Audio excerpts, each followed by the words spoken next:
Today I'm building these super simple wall shelves that are great for adding storage to any room of your home.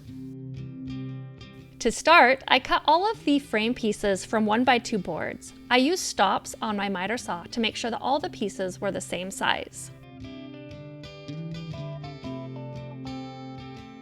Then I took them over to my pocket hole jig, and with the pocket hole jig set for 3/4 inch thick material, I added 2 pocket holes to both sides of the top and bottom pieces as well as the back pieces. The shelf boards are held into the frame with shelf pins. I added 3 shelf pin holes to the side so they are evenly spaced, but you could also add shelf pin holes all the way down to give you adjustable shelving.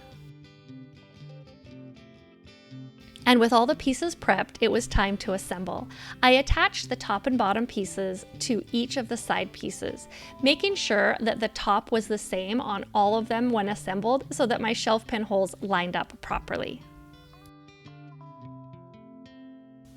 The 2 assembled side frames are held together with 2 back pieces. I measured and marked 5 inches up from the bottom and down from the top so that I could attach the pieces there.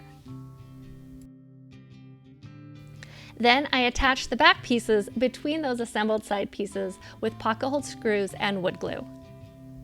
If desired, you can always fill your pocket holes with either wood filler or pocket hole plugs. I stained the assembled frame and shelf boards. Then I attached keyhole hangers to the back of the frame in order to hang it to the wall.